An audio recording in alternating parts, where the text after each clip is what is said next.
Buenas tardes a todos, a los estudiantes de Elementos Fundamentales de Derechos Reales. En esta ocasión quería explicarles y ampliar un poquito el tema del contrato de fideicomiso y el dominio fiduciario, tema que está tratado en el trabajo práctico número 2, entre uno de los temas, ¿verdad? Vemos que el trabajo práctico número 2, en uno de los últimos párrafos, habla del fideicomiso Real Office. Concluida la operación y habiendo contactado con los socios correctos, comienza la planificación de la obra. Para llevarla a cabo, en el año 2018, Leopoldo y sus socios deciden crear el fideicomiso Real Office. Y una de las preguntas que tiene el trabajo práctico es: ¿el dominio fiduciario se caracteriza por ser dominio revocable, dominio perfecto, dominio desmembrado y dominio imperfecto? Bueno, la respuesta correcta sería dominio imperfecto y vamos a ver por qué. Si nosotros podemos hacer una primera distinción entre lo que es dominio imperfecto y dominio perfecto, el código en el Código Civil y Comercial, en el artículo 1946, nos nombra el dominio imperfecto y nos dice que es el que está sometido a condición o plazo resolutorio o si la cosa está grabada con cargas reales. El dominio, vamos a decir que es perfecto cuando es perpetuo y entonces por ende no está sujeto a ninguna condición ni plazo resolutorio y también que no esté grabado con ninguna carga real. Mientras que el dominio es imperfecto cuando carece de ese carácter perpetuo, ya que debe resolverse luego de transcurrido cierto tiempo o viene el advenimiento de una condición o cuando está grabado con derechos reales. En cualquiera de los supuestos, ¿no es cierto?, que yo mencioné anteriormente, el dominio es imperfecto como consecuencia de un acto jurídico que puede ser hecho por acto entre vivos, digamos un contrato, o un acto de última voluntad como sería un testamento. Y son ejemplos de dominio imperfecto el dominio fiduciario, el dominio revocable y el dominio que recae sobre cosas grabadas con prenda e hipoteca. Vamos a decir que en el caso del dominio fiduciario y el revocable, lo que se afecta es el carácter perpetuo del dominio, ¿verdad? Y cuando ya hablamos de cargas reales, como puede ser una hipoteca o una prenda, lo que se encuentra afectado es el carácter absoluto, ya que el titular del dominio, digamos, debe soportar esa carga y por ende no va a tener amplias facultades sobre la cosa. Con relación a lo que es el dominio imperfecto, el código también en el artículo 1964 nombra supuestos de dominio imperfecto.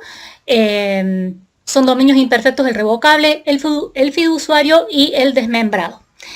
Y estos distintos supuestos, en estos casos, los derechos del propietario están sujetos a restricciones, ya sea porque el dominio está sujeto a una condición resolutoria, como sería un dominio revocable, o porque el titular del derecho de una propiedad lo ha desmembrado, desprendiéndose de una parte, digamos, de sus atribuciones. Puede ser que grave la propiedad con un usufructo o una servidumbre, o bien porque constituyó un dominio fiduciario.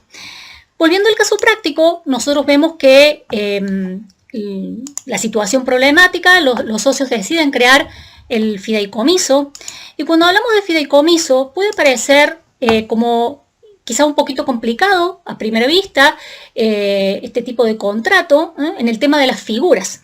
Sin embargo, la lectura que habla sobre el dominio fiduciario, en la lectura que tienen en la plataforma, se les remite al artículo 1666 para poder ampliar y hablar de este contrato de fideicomiso. Y si vamos al código, el código perfectamente establece que hay un contrato de fideicomiso cuando una parte, que es el fiduciante, transmite o se compromete a transmitir la propiedad de bienes a otra persona que se llama fiduciario, quien se obliga a ejercerla en beneficio de otra llamada beneficiario que se asigna en el contrato y al transmitirla al cumplimiento de un plazo o condición lo va a hacer al fideicomisario. Parece un poquito enredado, pero podemos ver, el mismo texto de la lectura lo dice, que puede darse mucho en el tema del fideicomiso inmobiliario, en donde hay distintas partes que pueden estar involucradas en el mismo. Y si nosotros ponemos un ejemplo, no como en el caso práctico, pero si quisiéramos, por ejemplo, construir un edificio de departamentos, en este ejemplo se pueden ver bien las partes. Por ejemplo, el fiduciante podrían ser el titular del terreno que lo que va a hacer es aportar el terreno a ahorristas o inversores que aportan el dinero. ¿Para qué? Para construir el edificio, una empresa constructora o un arquitecto que aporta el proyecto. Todos ellos podrían ser considerados fiduciantes. Por otro lado, tenemos la otra figura que es el fiduciario, que podría ser una empresa o persona experimentada en el rubro de la construcción o que administre fondos de terceros y que en realidad administrará la ejecución del proyecto, verá la evolución de las obras, con responsabilidad verá el manejo de los fondos, la caja, cómo se va a contratar a profesionales para hacer boletos de compra-venta de las unidades que después se van a construir. Este fiduciario va a ser el encargado de transmitir esas unidades que se construyan a los adquirentes designados en el contrato, que van a ser los beneficiarios o, bueno, terceros adquirentes que no forman parte del contrato de fideicomiso, sino que van a ser usuarios o consumidores ajenos al fideicomiso en sí mismo. Todas o alguna parte de las unidades a construir podrían ser destinadas a los mismos fiduciantes y en ese caso podría asumir el doble rol, digamos, fiduciante y beneficiario. También podemos introducir una figura más, que es la del fideicomisario, que va a ser el destinatario final de los bienes cuando finalice el contrato de fideicomiso.